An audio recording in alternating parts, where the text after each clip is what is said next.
Good morning, church. We warmly welcome you to the service in English.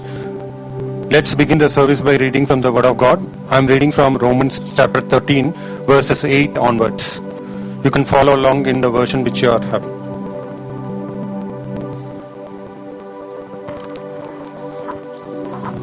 Romans chapter 13, verses 8 onwards. Owe no one anything except to love each other.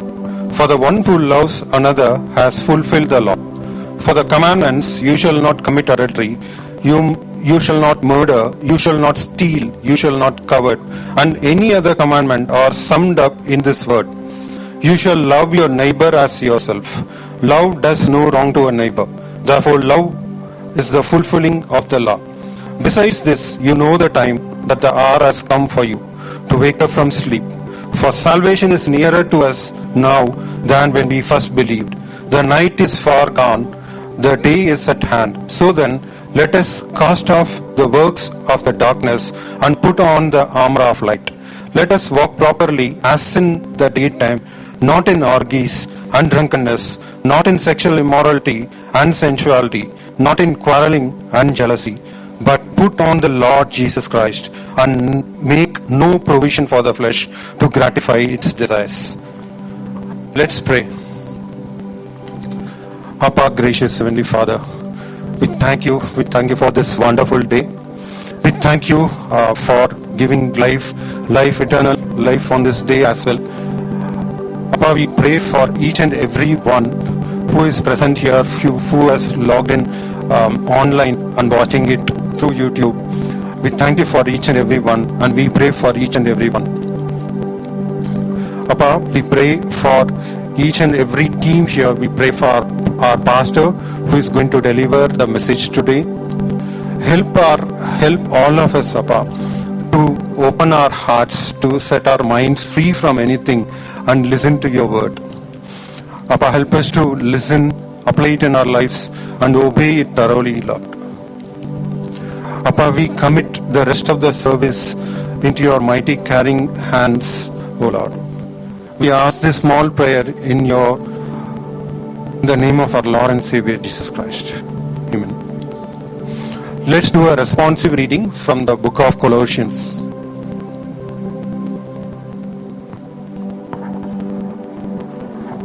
Colossians chapter 1, verses 15 onwards. So we can read these verses alternatively and let's read the last verse together. Colossians chapter 1 verse 15 onwards. He is the image of the invisible God, the firstborn of all creation.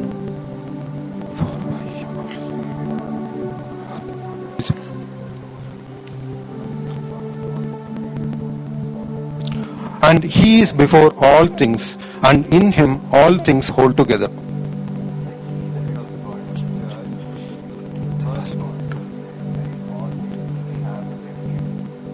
For in him all fullness of God was pleased to dwell.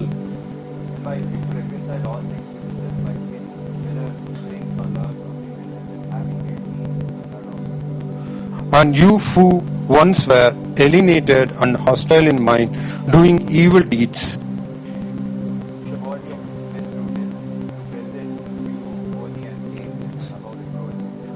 let's read the last verse together.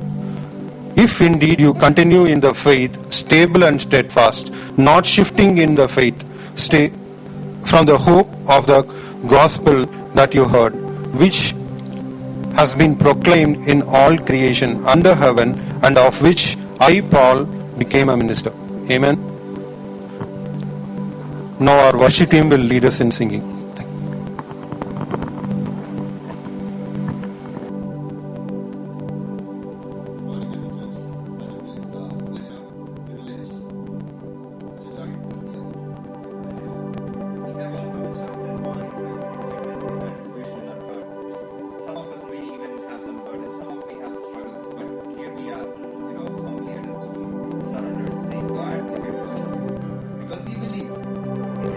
Fullness of joy in his presence, our lives are changed. One word from him, our lives are changed. Like we heard, right, Jesus was amazed at the faith of a centurion who said, God, send a word and my servant will be healed. May I encourage all of us, God, please give me a word. Let that be our prayer. God, speak to me, because in his words there is life-changing words come through him. This morning I pray that all of us will seek the Lord, that we will thirst for the word of God, just as a deer panteth for the water. Amen. May I request all of you to please rise to your feet while we worship God. You may feel free to sit down anytime during worship.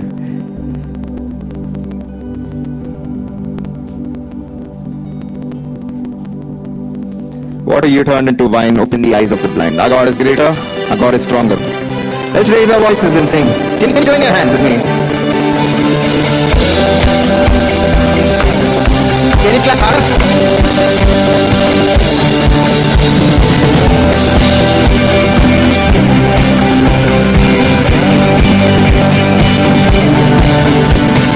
Water turned into wine, open the eyes of the blind. There's no one like you, none like you. Into the darkness. Into the darkness you shine. Out of the ashes we rise. There's no one like you, none like you. Come on, church, with one voice. Our God is greater. Our God is greater. Our God is stronger. God, you are higher than any other. Our God is healer, awesome in power. Our God. Our God is greater, our God is stronger. God, you are higher than any other. Our God is healer, awesome in power. Our God.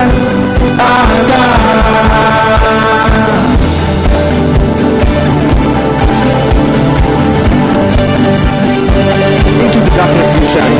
Into the darkness you shine. Out of the ashes we rise. There's no one like you, None like you, none like you. our God is great. Our God is greater, our God is stronger. God, you are higher than any other. Our God is healer, awesome in power. Our God is greater, our God is greater, our God is stronger. God, you are higher than any other. Our God is healer, awesome in power.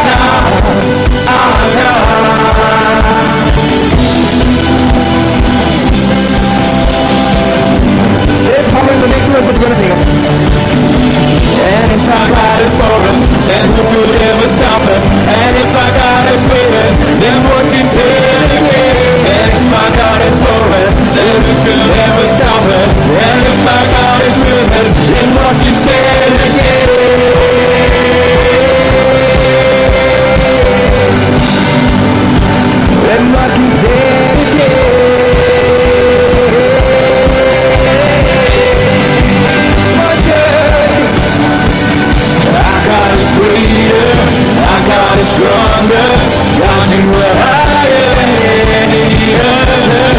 Our God is healer, awesome in power. Our God, come on, church. Our God is greater, our God is stronger. God, you are higher than any other. Our God is healer, awesome in power. Our God, and if our God is for us, never could ever stop us. And if our God is with us, then what can stand against? And if our God is for us, never could ever stop us. And if our God is with us, then what can stand against?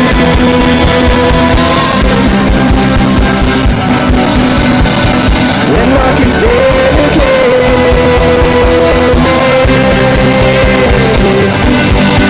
Come on, church, I want you to sing with me. Our God is greater. Come on, church. Stronger, God, you are higher than any other. Every voice is raised. Come on. Every single one of us. Come on, let's declare it. Our God, one last time.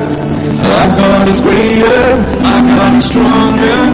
God, you are higher than any other. Our God is healer, awesome in power. Our God. Can we give a clap offering to Jesus in this place? Come on, louder, louder than ever before. Amen, amen. Praise God, praise God. Okay, church, come on. I want you to look around, look at the ones beside you. Just take your mask out for a bit. Smile at your church members. I know you need to know who came to church today this morning, right? Look around. Okay, come on. Turn back, okay? I know if someone's not beside you, turn back. Now look at the one person who you don't know, who you haven't seen, and give them a smile. I know it's a little awkward. Probably this week you'll smile, next week you'll say hi. And then on you'll fellowship together, right? We are here one family to worship God together. The next song is To God Be the Glory, Great Things He Has Done. This song is about thanksgiving. You know, I heard a preacher say, when we thank God, even in our difficult times, then the strongholds of the enemy are broken. Amen. Let's give God glory this morning. To God be the glory, great things He has done.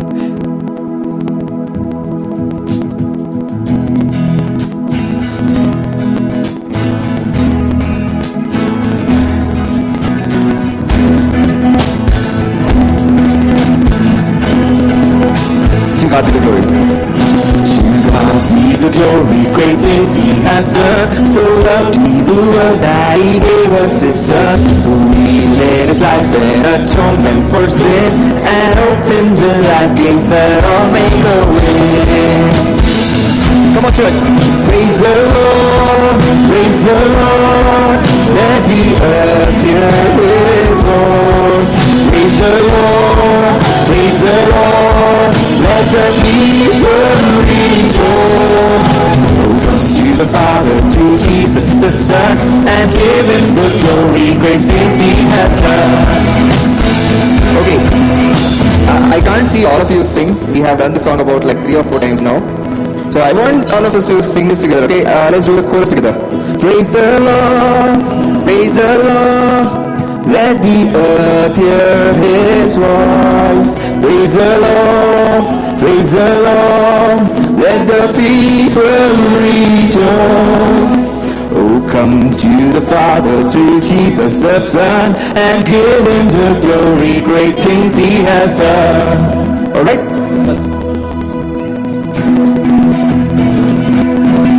Oh, perfect redemption.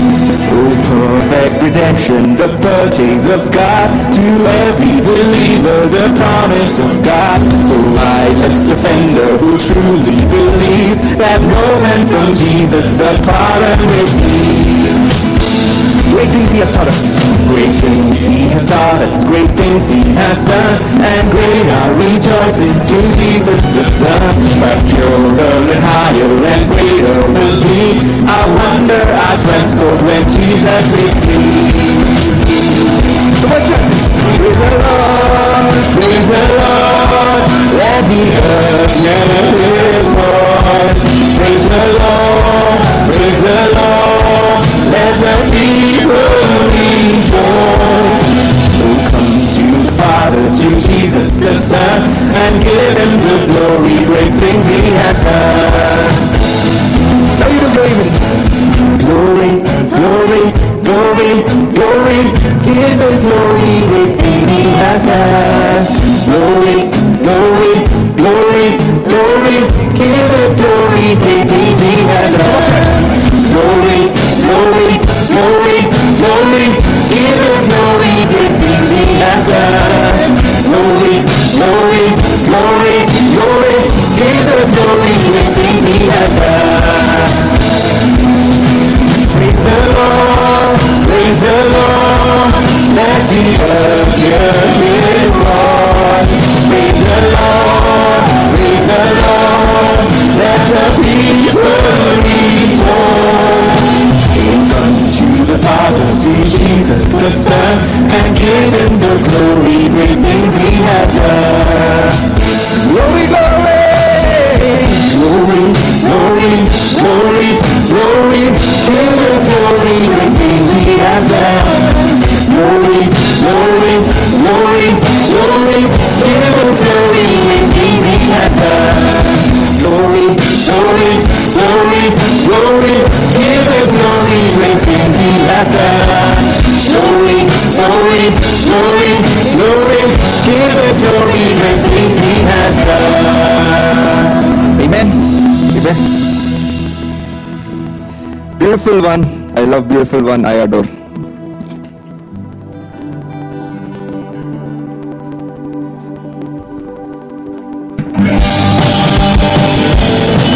Let me join our hands.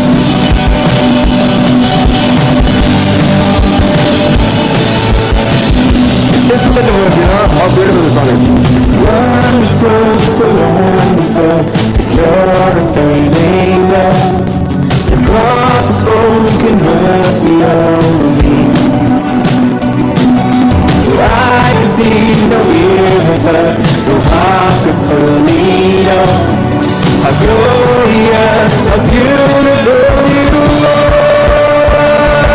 Beautiful one, I love. Beautiful one, I adore.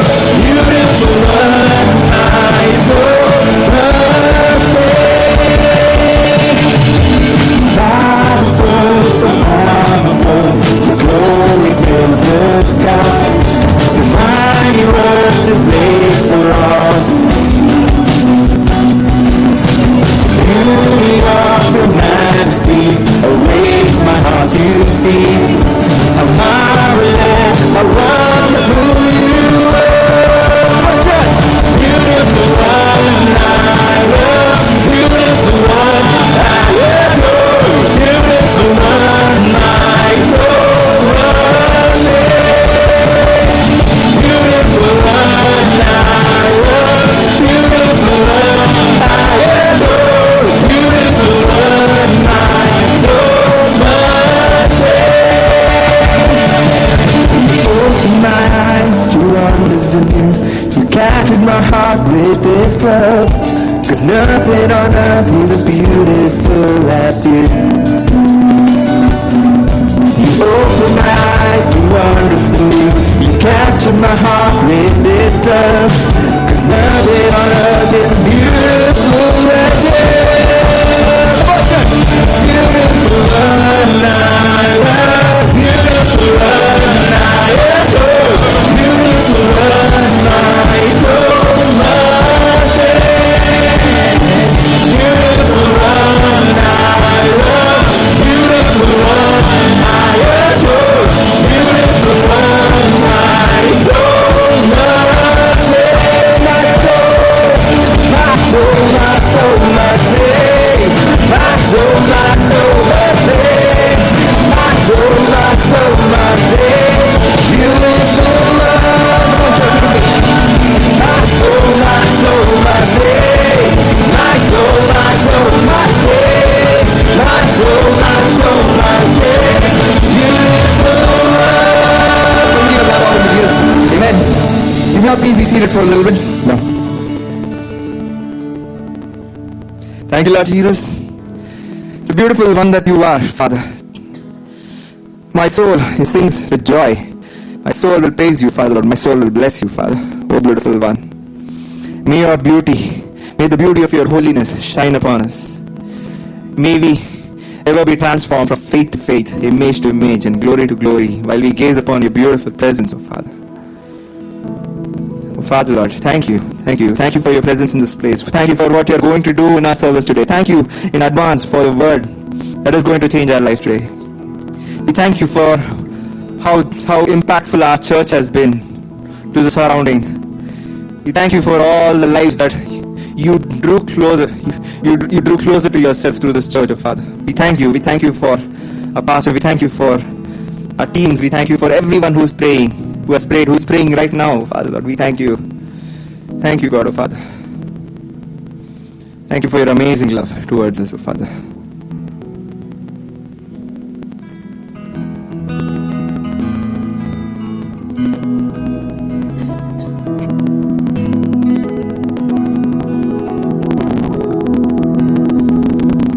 I'm forgiven because you were forsaken. I'm accepted, you were condemned. I'm alive and well, your spirit is within me, because you died and rose again. I'm forgiven because you were forsaken. Come on, just sing with me. I'm accepted, oh, you were condemned. I'm alive and well, your spirit is within me, because you died and rose again. Amazing love, how can it be that you, my King, should die for me? Amazing love, I know it's true, and it's my joy to honor you. In all I do, I honor you. Let this be up here, right? In all that we do, we honor Jesus. Come on, sing with me. I'm forgiven because you were forsaken. I'm accepted, you were condemned. I'm alive and well, your spirit is within me, because you died and rose again. Amazing love, how can it be? How can it be that my King would die for me? Amazing love, I know it's true, I know it's true.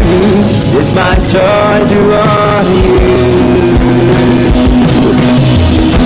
Amazing love, how can it be that you, my King, should die for me? Amazing love, I know it's true. It's my joy to honor you. In all I do, I honor you. In all I do, I honor you. Let us be a prayer, Father. In all that we do, may we honor you, Father, Lord Jesus. God, even as we prepare to listen to your word this morning, I pray, God, that you will speak to us, speak through your servant, Father. Father, Lord, we need you. We need your word more than ever before, Father, Lord Jesus. Speak to us. Father, Lord, speak to us.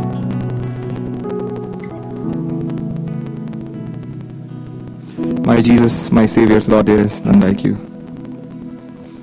Shout to the Lord, all the earth, let us sing, right? Power and majesty, praise be to the King. The mountains bow down. Can you imagine a mountain bowing down? And the seas will roar. Seas will come down with the sound of his name. That's the reason why I sing for joy. The work of your hands, forever I love you, forever I stand. Nothing compares to the promise I have in you. Such a powerful song, life-changing song. Maybe you'll stand up while we do this last song.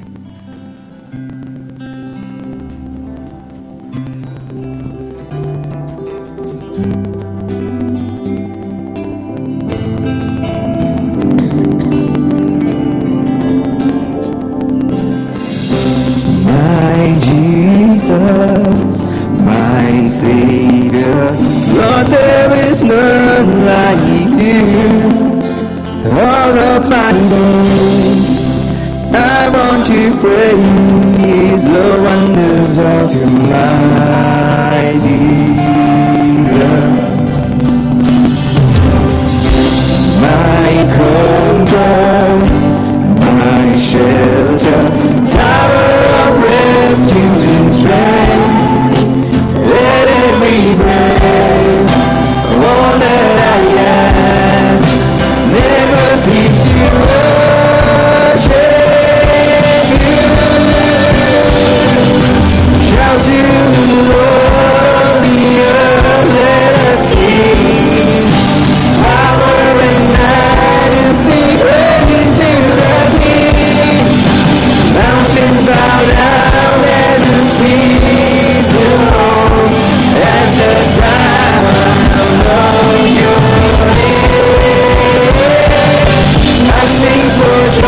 compares to the promise I have in you.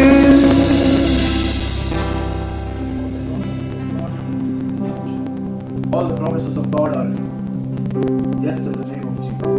Thank you, Lord, for this beautiful name, the name above all names, a name that we believe in, the only name that saves.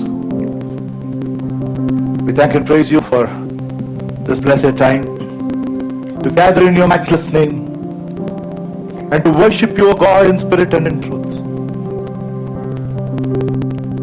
Give us that oneness of mind, oneness of heart. For each one of us who is present here and all those who are at their very homes. We are waiting for that time, O God, and we don't need to wear any mask or maintain the so-called social distance. But even while we are doing all of this, O Master, help us to draw closer to you within our spirit. That each passing day we get closer to you, not away from you. So that we see the beauty of who you are. For there is none who is more beautiful than you. We are ready, O Lord, to listen to your word. Speak to us as you always do. And help us, O Master, to be doers of your word. Sanctify my thoughts, burn my lips. Place your words in my mouth so that I could utter what you want me to say. Only those words are life-changing, and that is our only desire. We commit this prayer in the matchless and the most beautiful name of our Lord and Savior, Jesus Christ. Amen. Amen. Please be seated. If you don't mind, from next time, whenever you come, try and occupy the front chairs. See, there are almost two rows of chairs totally empty. So they have to keep adding at the back and it won't look nice. So don't worry. I will not jump on you. Neither will something happen. So it is my personal request that when you come next Sunday, just walk up and occupy the front chairs. Unless you have an issue with AC, and some people do have an issue, so they would prefer to sit just in that last row so that the AC is here. And if you're finding it cold or sometimes warm, do check with the volunteers. Tell them, because they just set it and they go off. And from morning first service to now, it obviously will get colder. So don't sit inside and freeze. Feel free to let any one of them know, saying that either it is warm or cold or whatever you think, and as much as possible they will try either to increase the temperature or to switch it off and things like that. So feel comfortable, there is no compulsion, and if possible, walk up and sit right from the beginning. So don't do it now, it's okay, but next Sunday, just bear that in mind. For the past 2 evenings, we had a wonderful time for young people.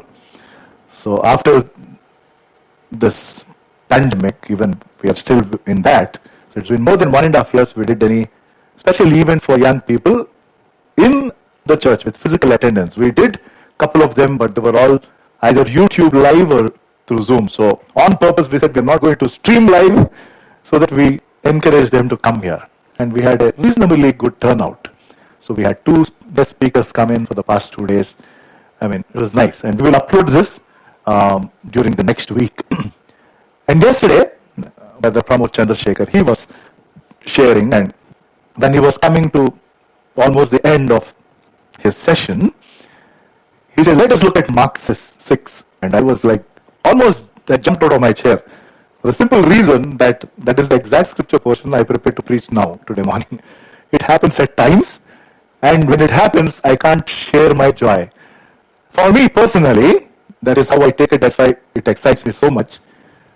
Pramod Chandrasekhar doesn't know that I prepared to preach from that. And God is reminding. For me personally, it is like a confirmation for me that God, this surely is what you want me to tell.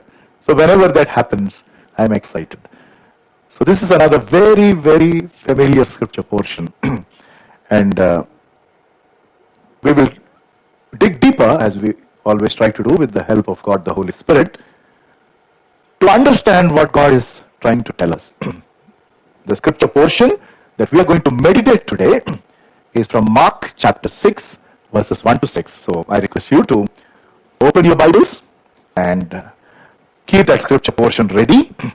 And we will just look at few scripture portions here and there relevant to our meditation today and understand this beautiful passage, but painful passage. There are both of these that you see in this passage. This is one instance in the life of our Lord Jesus Christ of the many. And of late, if you observed, I am trying to choose the title from pretty much the scripture portion or the topic kind of a thing. I'm at times tweaking it. Sometimes I'm just picking it up directly from some verse. So this portion can have numerous titles based on how a person is approaching it or wanting to present. So I'm not claiming this is the only way you approach. The context will never change. The application part changes. That is the beauty of God's word. There is only one context and there is only one interpretation when you read the word of God. But the same thing is read by different people, is heard by different people, but applied personally based on how we have received. So that is the beauty of God's word. With that said, the title that I chose comes from the third verse. There were 5 questions asked. We are not going to deal with those questions, but we will see the reason behind why they asked such questions, or why did they question somebody who was so known to them. And the title that I chose is Not a Carpenter. That is in verse 3. Is this not the carpenter? That is how they saw Jesus. The one who was involved in their own creation. The one who created this heaven and the earth by being part of the triune God, which is God the Father, Son, and the Holy Spirit. And we will see pretty much verse by verse. So keep that ready. And these 6 verses, primarily, I have divided them into 3 parts. As you know, your pastor by now, that most of my messages are primarily, I guess, more from a teaching mode than a preaching mode. And so that is why over the years, I have slowly, evolved by the grace of God. And with the help of so much that is available by way of access to content, commentaries, and so many other related Bible aids, which we need to be careful when we are using. I praise God that I am able to read through and spend more time understanding. Post I gave up my job, as most of you know, in April of 2019. So the 3 things that we will see are all related to the visit of Jesus. But the most important thing that we need to observe from verse 1 is Mark chapter 6 verse 1. Then he went out from there and came to his own country. That is New King James Version. He came to his own country. You might wonder what is own country. I mean, many a times, or not many a times, it's always a joy for people to talk about, and when they get back to their hometown. That is why, whether it is Dasara, I'm not telling celebrate it, don't worry, or when it is Sankranti, half of Hyderabad, believers, non-believers, everybody will go to their hometown, which is Andhra. And then we'll come back with COVID, that's a different story. But jokes apart, there is some kind of joy, right? When we even just think, if we are away from our hometown, if you are living in your hometown, nothing like it. So end of the day, if you spend in Hyderabad, check with anybody, check with my children, they will say, Hyderabad is where we want to be. There is nothing like Hyderabad. Or it could be some other place where you grew up. Check with anybody, even if they are in Australia, America, Canada, wherever. Talk to them, Dil ki baat, ask them, they will tell, we want to come back. But they will not, that's a different story again. For reasons best known to them. But in the heart of hearts, they know they want to be with their own people, with their own family. So with that, Jesus came to his hometown. But what we need to learn, and I want to show you one of the passages, this is the second time he's coming. Now you might think, what is the big deal, Pastor? There's a big deal because you need to understand what happened when he was in his hometown, the place where he grew, and later on when God called him into the ministry, according to God the Father's ordained time, when he turned 30, we know that. Till then, He was completely God, completely man, always from the time he was born. But primarily, the first 30 years, we see him with his earthly father, being a carpenter. Because of which they said, is he not the carpenter? So let us look at another scripture portion which will give us the context and help us understand why he coming back to this is so important. We look at Luke chapter 4, verse 16. Luke chapter 4, verse 16, New King James Version says that, so he came to Nazareth, where he has been brought up. So Nazareth was his what town? Hello, can you just tell loudly? Hometown, okay? And as he was his custom, he went into the synagogue on the Sabbath day and stood up to read. And what did he read? It is written there, but I am not going to read that. The same is mentioned. What he read is something prophetic. He opened the book of Isaiah, which was written 500 years plus before he was born. And Isaiah, as the prophet, prophesied what Jesus would do when he comes into this world. And Jesus, now he is in the synagogue and he is opened in his own hometown. And he opened the book of Isaiah. And he opened to chapter 61. And he started reading, which is mentioned in Luke after this, but I am not reading that. We will read the prophetic verses, which were mentioned in Isaiah chapter 61, verse 1 and 2. Isaiah chapter 61, verse 1 and 2. The Spirit of the Lord is upon me. Jesus is reading the very prophecy about himself. And he is standing there in his hometown, wanting to reveal to them, saying that I am the one that Isaiah wrote. I am the one whom you are waiting for. And I've been here with you for 30 years. Because the Lord has anointed me to preach good things to the poor, he has sent me to heal the brokenhearted, to proclaim liberty to the captives, and the opening of the prisons to them, and so on and so forth. So I'm just trying to, sum up. So after which, if you look at the remaining part in the Gospel of Luke, he explains. And after that, if you jump straight to Luke chapter 4, verse 28 and 29, after he finished the discourse. So all those in the sound, listen carefully and imagine the scene. Where is Jesus? Hometown, tell loudly. So all those in the synagogue, when they heard these things, what things? Prophetic things about the Messiah. And the Messiah standing before them. They were filled with happiness. I think it is there on the screen, no? They were jumping with joy. They were filled with not even anger, wrath. Wrath is like if they had a sword, they would have killed him. That is wrath. And then see what happened in verse 28 or 29. And rose up and thrust him out of the city. That means, like you see nowadays, if somebody hates somebody else, they'll just cut the collar and drag. Pardon me for doing all this animation, but I'm only imagining it could be even more horrible. And they led him by the brow, that is in our language the scholar, onto which their city was built, and they might throw him down over the cliff. That means previously when we were kids, pretty much Hyderabad was a lot of rocks, and now you hardly see anything. So they took him onto that cliff, and they were about to push him and kill him. This happened when Jesus went to his hometown the first time. Now the question is, should he come back the second time with this kind of wonderful reception? Let me ask the question myself. If something like this, it never happened with me. If something like this happened with Pastor Peter Samuel, will Pastor Peter Samuel go back to that place again? The answer is no. I'm being very honest.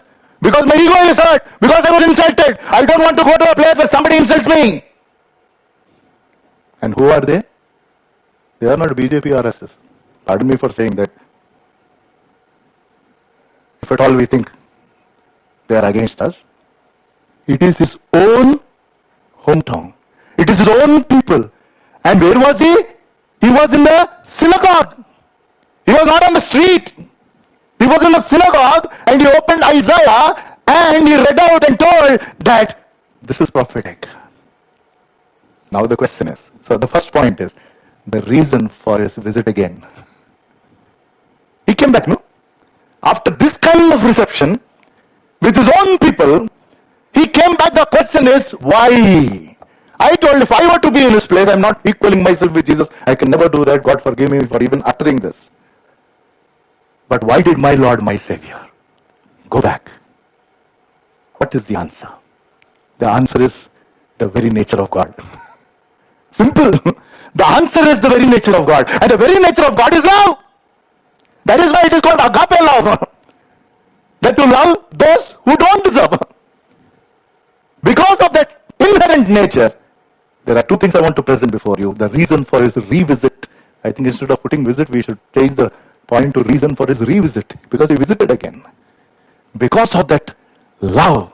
God is love. That is what the Bible says, right? God is love. For God so loved the world, John 3:16, that he gave his only begotten Son. There is no greater love than for somebody to lay his life for his friends. And Jesus told that he went on to give his life. What are those two things? Of the many.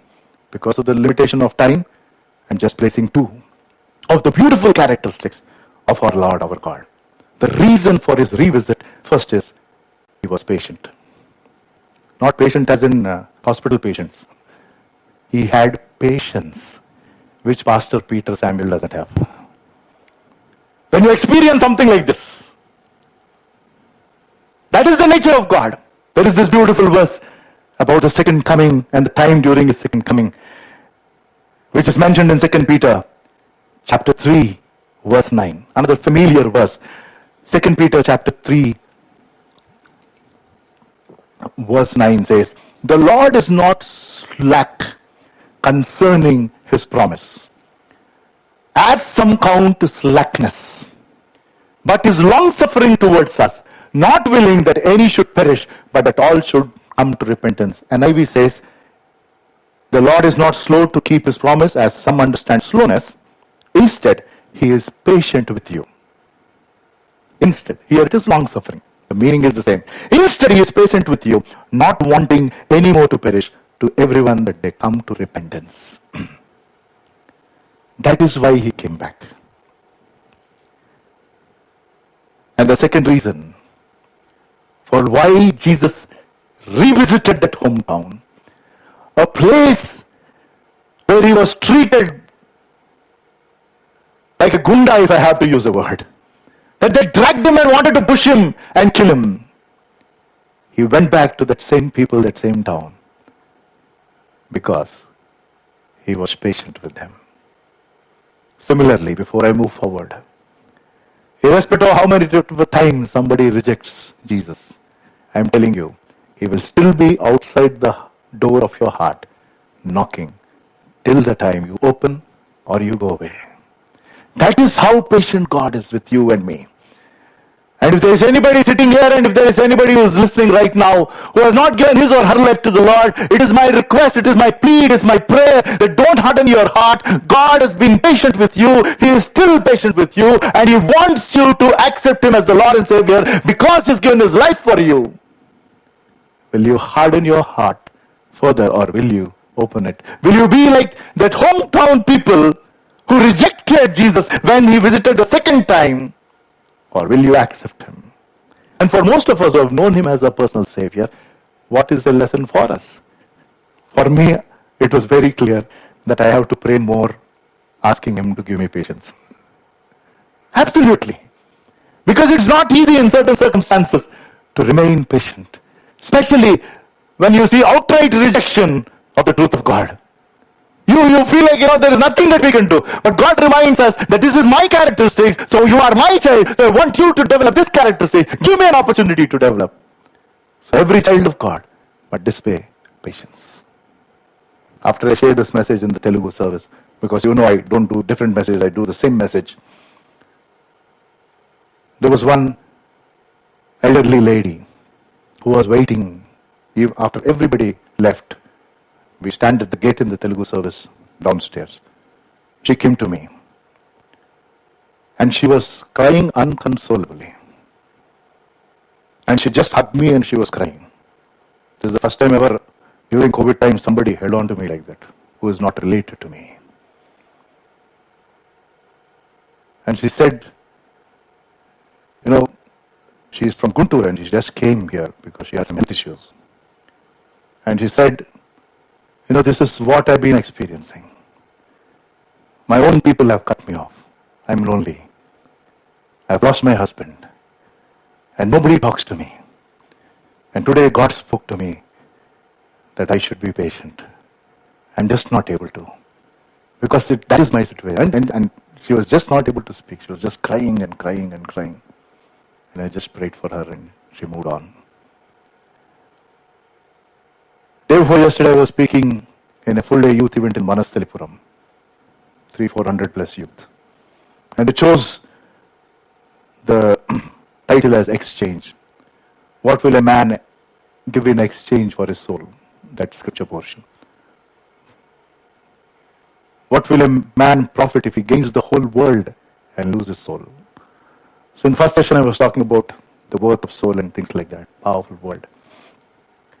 And in these mainline churches, when it's youth meeting also, idols also come. So after I finished the message, so before the second session, lunchtime, there was another lady who walked up. She attended that session. She was crying. And obviously she told in Telugu, I'll just translate it for you in English. She said, when I was entering the church, the words that were coming, you were sharing, you already started the message. You were telling these words, what will a man gain if he gains the whole world and loses soul? Those were the words I heard. I entered into the church. I had a son whom I lost for COVID last May. Wish he was alive.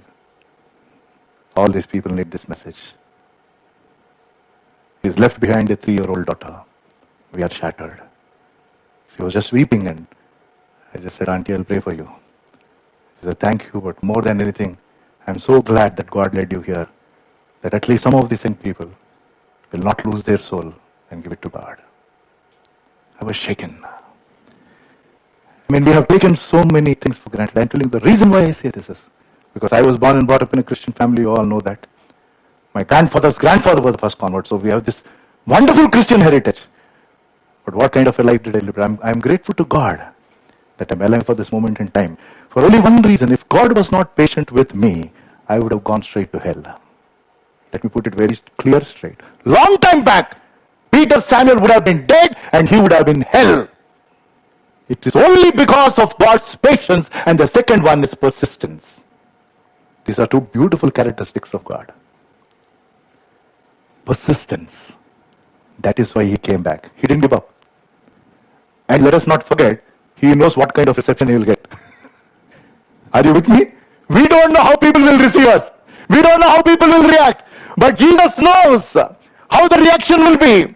What is the reception? But yet, knowing that they're going to throw him away, knowing that they're going to reject him, knowing that they're going to tell all kinds of things, he went back. What does it tell me? What does it tell you? That if at all there is someone who is patient, it is my Lord, it is your God. And he is not only patient, he is persistent. Why?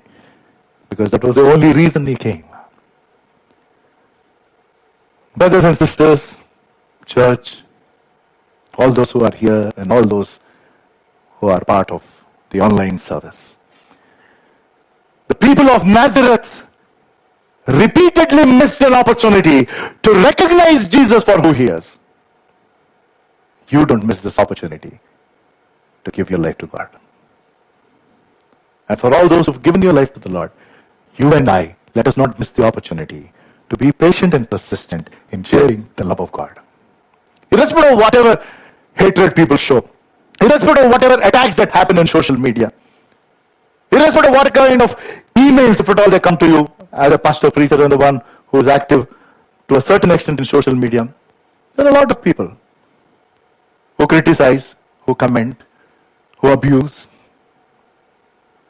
Even as I speak, it happens. You don't get to see all the comments because our guys started to filter out the comments. But live services, there were vulgar comments. And even otherwise, anything that is out there on social media, there are people whose only business is to talk filthy things about our Lord. I'm not telling them it's about me. It's about me, it's okay. Doesn't really matter. Our Lord has borne so many other things. As we all know, Jesus' only mission was to seek and save that which is lost. Right? Yes, no? That is what He told, that was the only reason he was born. Luke chapter 19 verse 10, the Son of Man has come to seek and to save that which is lost. For all have sinned and fallen short of the glory of God. All of us like sheep have gone astray.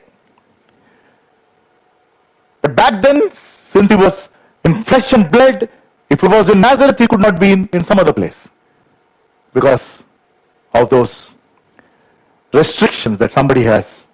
But after he rose from the dead, which is the era that we are living, he is everywhere. Where there are two people who gather in my name, he says, my presence is with them. So he came to demonstrate God's love by showing patience and persistence. We've taken quite some time. And for all those who have known him as a personal Savior, may it be our prayer, and say, Lord, give me patience and help me endure. We need to pray this prayer every day. We need to pray this prayer every day.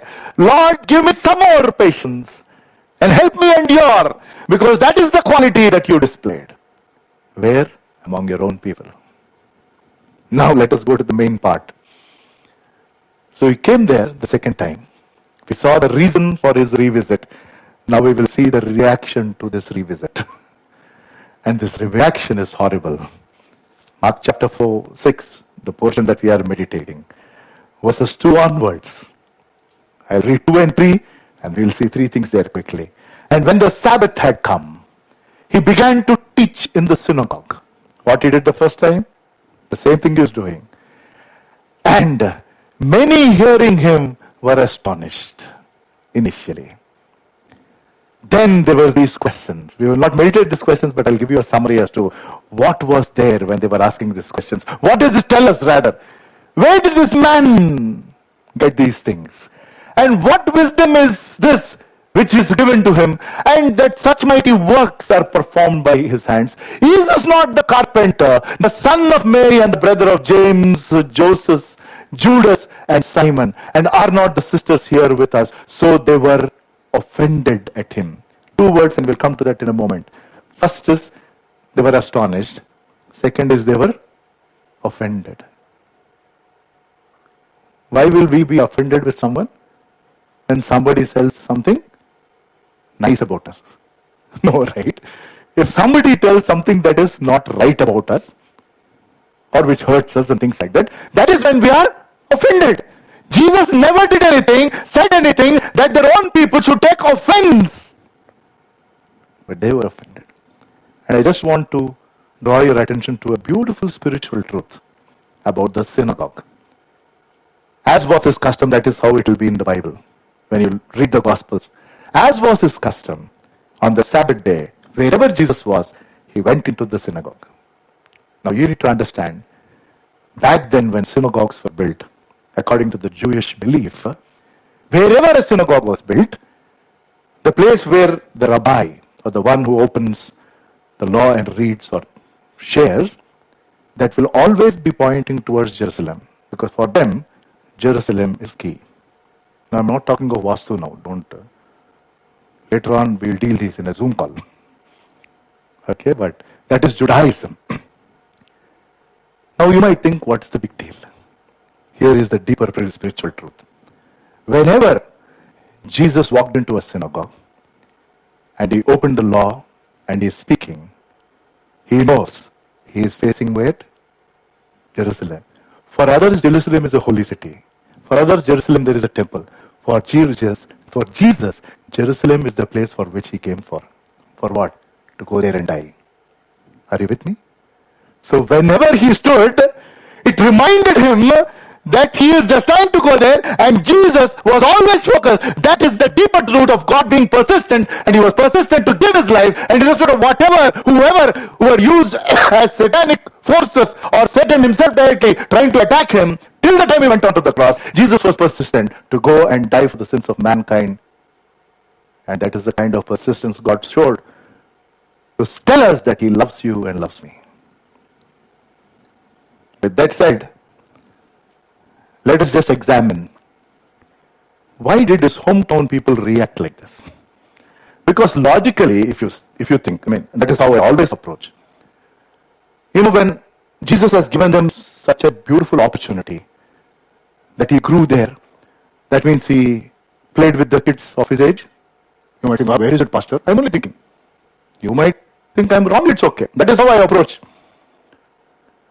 And as he was growing, he started doing carpentry. So there are others who would have come and seen, Joseph, son, can you make a chair for us? Can you make a divan? Can you do a sofa? And they all know that he was unique because they've already seen the kind of words that came through him, the kind of task that he did. And with all of this, we will think that if there is some group, logically, if we think, if there is some group that will readily accept, is the one who knew him the most. But that is exactly what has happened, is the reverse of that. The very group, the very people who had this greatest privilege of see Jesus grow, as is mentioned in Luke 2:52, he grew in wisdom of man and wisdom of God, and that is how he grew. He grew before them. And they had the greatest privilege to grow with him, but to see that he is totally different.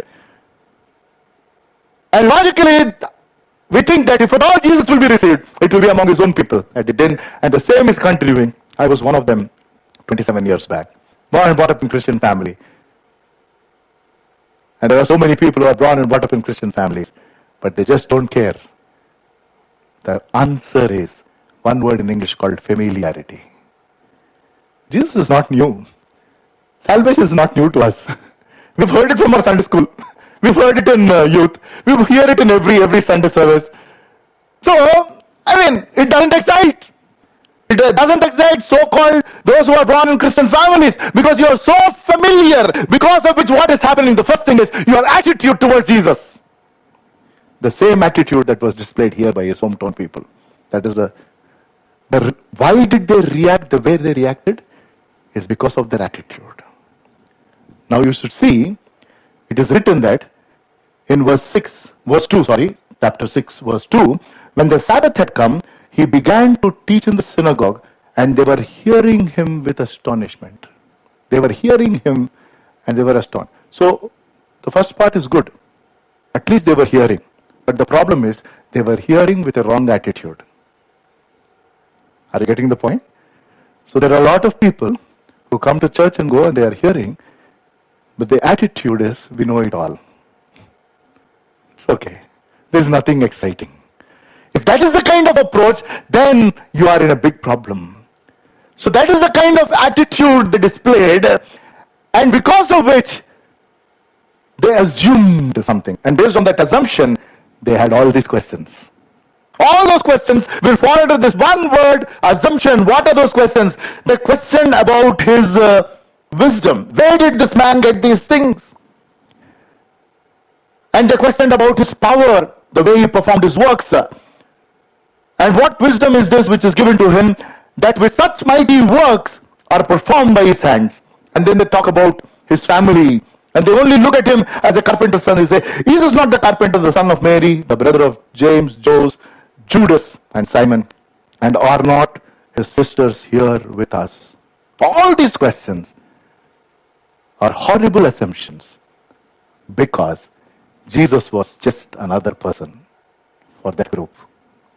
For his own hometown people, for his own near and dear, since he was with them all through, for them, Jesus was just another common person, nothing more, nothing less. Yet he came there. With people with this kind of attitude, what does it tell us but the love of God? The kind of patience and persistence that God has towards each one of us, towards all of us. Now, not only did they assume, they finally reacted by being offensive. They were offended. Why? Because he gave them another opportunity. They were offended because he was too familiar to them. Again, I'm just thinking loud, just trying to imagine how it would have been as Jesus being the carpenter. And that is how I picked up the title, Not a Carpenter. Since that is the business that he was involved in, along with his earthly father Joseph. I'm sure there were people who used to walk up to that store. Since he's a carpenter's son, the best carpenter shop in Nazareth, so go there, get stuff done. People come, walk, and go away. I'm only thinking, when God the Father decided, in God's own time, he sent his son, in God's own time, he drew him out of Nazareth, and then he got him baptized, and then he started to do his ministry just for 3.5 years. We know that. So I'm only thinking of that day when Jesus moved away to get into the actual business of why he has come. So one fine day, I'm sure, he locked that store. I'm only thinking, you might say, Pastor, where is it in the Bible? Why are you telling all these stories? I'm only trying to make it as real as it can be. If you just think logically, just reason it out for the sake of reasoning. One day Jesus locked. If there was a nameplate probably outside, it was a Joseph and Sons carpentry store or something like that. It was locked. And I'm sure there would have been these people in that town who went there again. And they saw the lock. Where is the carpenter? Where is this carpenter's son? Where did he go? Where did he open another shop somewhere else? Is he fed up with the business here? I don't know what they talked. But they forgot that he was completely God, completely man, the Messiah, the one who grew among them. He is now on this business of again taking that hammer and the nail, but doing something else. What is it? The word of God says that this word is the hammer. And Jesus took the hammer, which is the word of God, which is himself, right? In the beginning there was word, and the word was with God, and the word was God, and it dwelt among them with complete truth, and full of grace and full of truth. That is prophetic about Jesus. And the time came. So he stopped hitting nails into wood. He stopped using that hammer. But he took the hammer of the word of God and took the nails that were the truth of God and started building lives. Amen? He started building lives. Nobody realized at that point in time. But today we realize that because of that hammer and because of that nail, all of us who are here saved are because of that. Amen? Wow. Amazing. So he was in this building of lives with that very truth. But we know one fine day, there was a soldier who came with a literal hammer and who came with real knives. And Jesus was there and he started nailing Jesus. And the one who nailed him felt that he has finished this carpenter. But little did that fellow know that he was the Son of God who will rise from the dead and keep building lives, which he does till the time he comes back. Wow. Which leads us to the third. We saw the reason. The reason for his revisit is patience and persistence. The reaction to his revisit was their attitude, their assumption, and their assessment. They were offended. There was no reason for his own people to be offended, but they were offended, because of which we see the result, which is tragic. What was the result? And if you see in Mark chapter 4, verse 5, verse 4, and then the result we see in verse 5. Mark chapter 6, verse 4, this is what Jesus says after he sees that kind of a reaction. He says, but Jesus said to them, a prophet is not without honor, except in his own country, among his own relatives, among his own house. What sad statement. And this is what hit that auntie when she came out when she heard this. She was crying and saying, my own people, they don't care. They don't talk. They're doing all kinds of horrible things. Jesus is telling a prophet is not without honor. Except, that means he has honor, but where he doesn't have honor? Except own country, own relatives, own house. Huh? Our own, who are against us? Another denomination. Another brother in Christ. Another sister in Christ, unfortunately. Why? When we say we have only one God, one Lord, one Spirit. Why? It is because of that attitude. An attitude that we know better than somebody else. Just as an example. And then you hear the tragic result in verse 5. Now, he could do no mighty work there, except he laid his hands on few sick people and healed them. And verse 6 says, and he marveled because of their underlying circlet unbelief. So the result of he just doing few miracles was because of those people's unbelief. Are you with me? So let me try to explain it with a small example. Self-explanatory. There are so many wonderful lights that we added. ACs were there from the beginning. Then we added more air conditioning on the ground floor. All of this related to electricity. Yes, no? Hello, you don't have to be an electrical engineer. But we have to consult an electrical engineer to help us understand if we have so much of lighting, sound and all of this which consumes electricity, we need the relevant power supply. So accordingly they'll give us the wattage or whatever. I'm not an electrical engineer, so let me be careful. And tell us, okay, you buy a genset which is 130 kV, 150 kV, whatever. That will support all your power. So accordingly we consulted an electrical engineer and we brought that generator and we kept it in the side. And when we did all of this, now imagine that none of this is working. The genset is brand new. None of this is working. Then what will I do? I'll call that electrical engineer, gave it. Sir, nothing is working. Obviously he'll come running. Now imagine the person comes and he sees everything. Everything is perfect. Then he goes down and he sees, sir, the power switch is not on. It is not on. The point that I'm trying to make is, what is the big deal of having the whatever 140 kV if we don't turn it on? The reason why I say is, same thing with we have God's children. God the Holy Spirit is inside of us. But the point is, if you don't let Him operate, if you don't switch it on, irrespective of whatever unlimited power that you have, nothing will happen in our life. And that is the problem with many Christians. Why I am telling this is, remember, now electricity also has limit.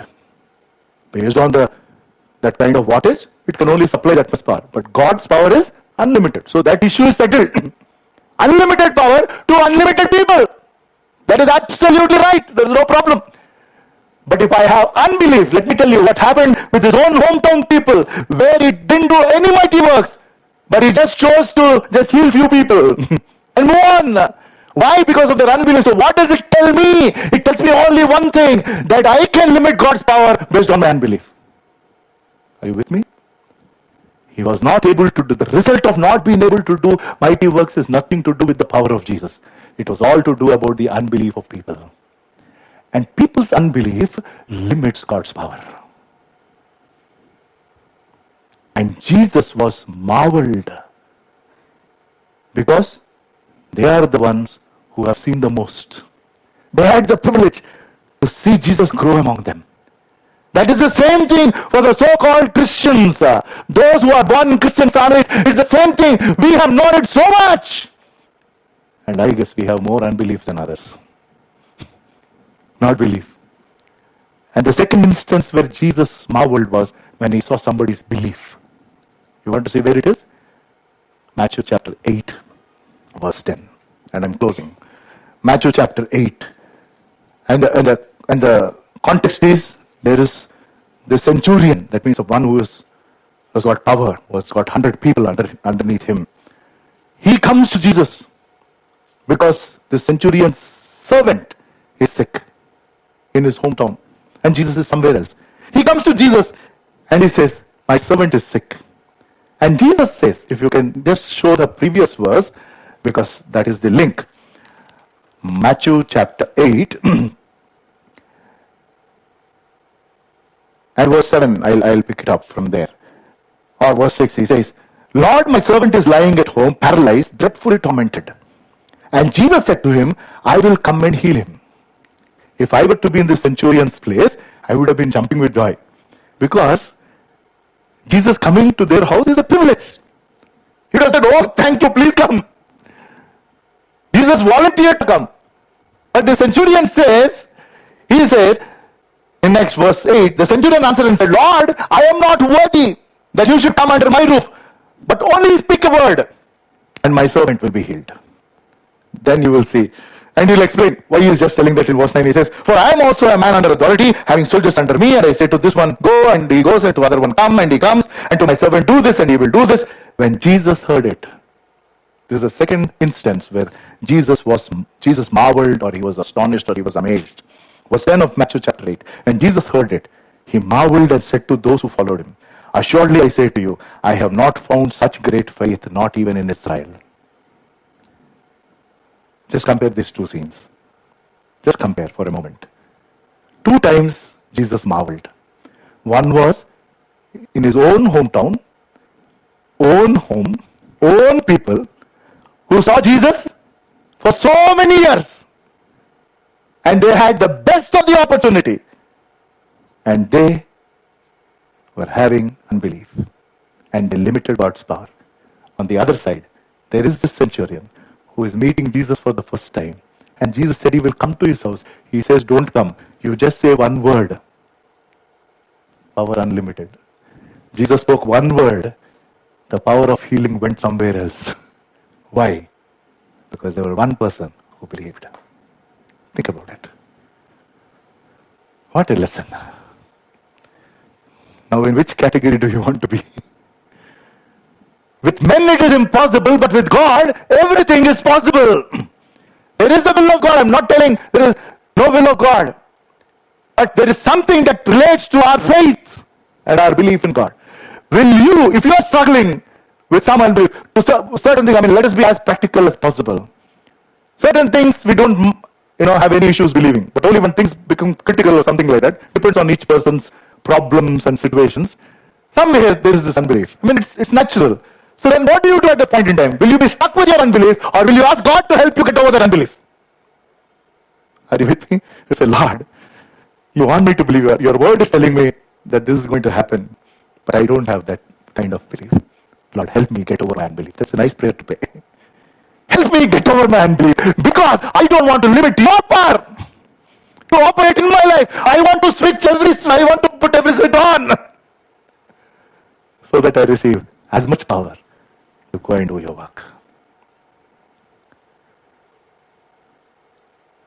Jesus' hometown people missed out opportunities.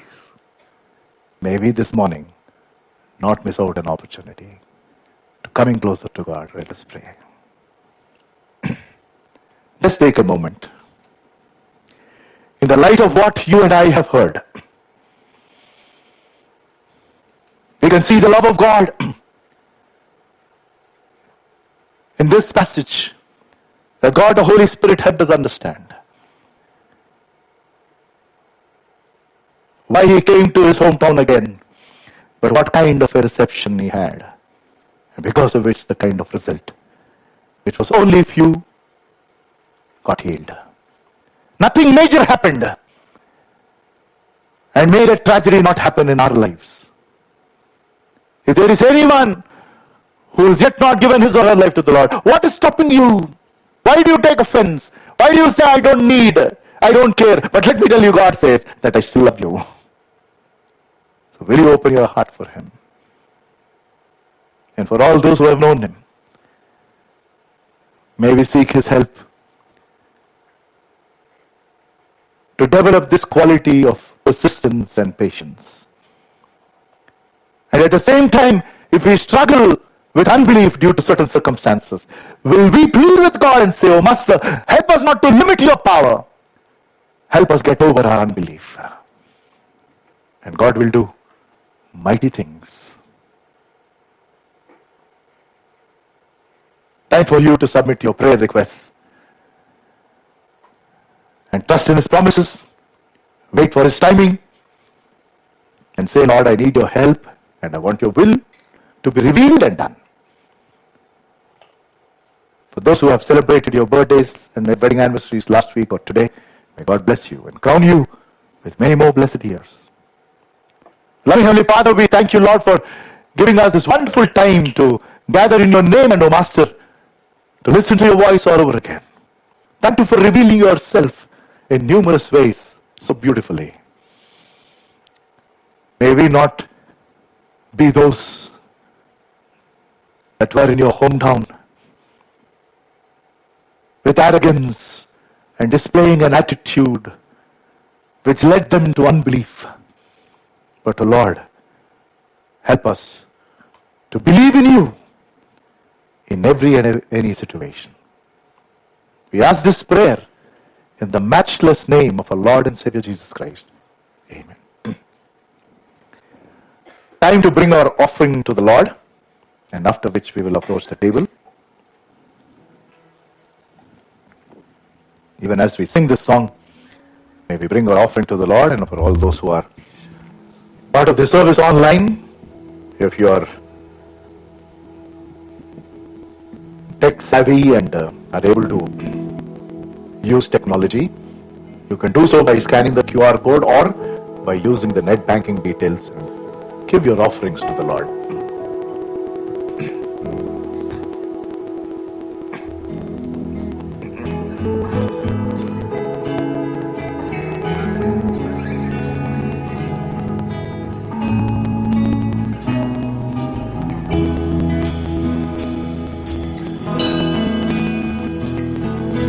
Lord, I offer my life to you, everything I've been to you. Use it for your glory. Lord, I offer my days to you, lifting my praise to you as a pleasing sacrifice. Lord, I offer you my life.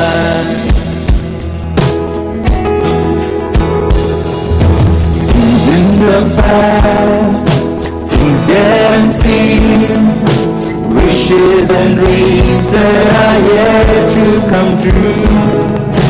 All of my hopes, all of my plans, my heart and my hands are lifted to you.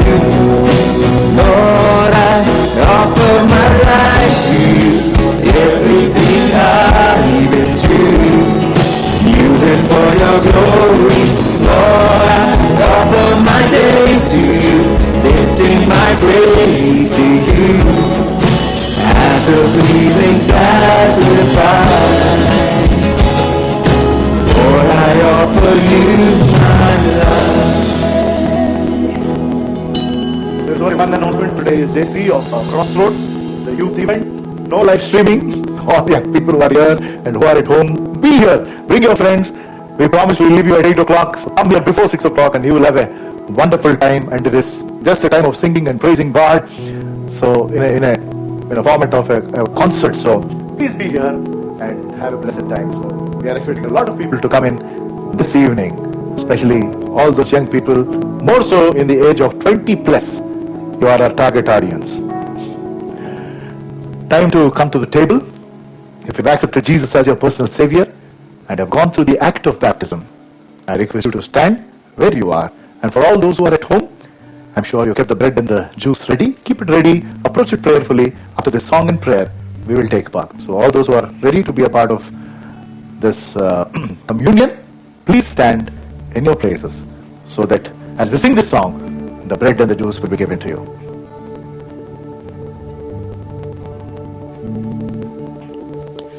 Come thou fount of every blessing, tune my heart to sing thy grace. Stream of mercy, never ceasing, call for songs of loudest praise. Teach me some melodious song that sung by flaming tongues above. Praise the mountain fixed upon it, mount of thy redeeming love. Here I raise my Ebenezer, here at thy great help I come, and I hope by thy good pleasure safely to arrive at home. Jesus sought me when a stranger, wandering from the fold of God. He to rescue me from danger, interposed his precious blood. O children, free from sinning, I shall see thy lovely face, clothed and blood, blood-washed linen. How I sing thy sovereign praise. Come, my Lord, no longer tarry. Take my ransom soul away. Send thine angels now to carry me to realms of endless days. May we pray for the bread and the juice. Loving Heavenly Father, we thank you, Lord, for giving us this beautiful privilege, this opportunity to take part in this table. We remember the words of your dear Son Jesus, that he commanded to do this in remembrance of me. Remember that great sacrifice, and we know that it was our place. But, O Master, it was taken by my Lord, my Savior, my God. And we praise you and pray that you bless this bread and the juice even as we partake. In Jesus' precious name I pray. Amen.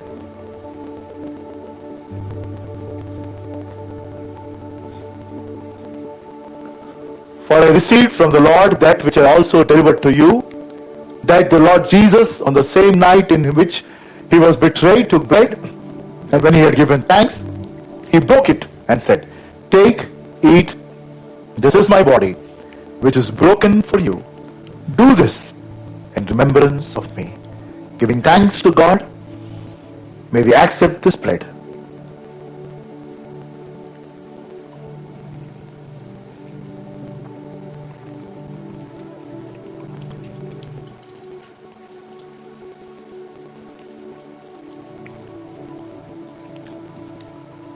In the same manner, he also took the cup after supper, saying, "This cup is the new covenant in my blood. This do as often as you drink it in remembrance of me. For as often as you eat this bread and drink this cup, you will proclaim the Lord's death till he comes." Giving thanks to God, may we accept this juice.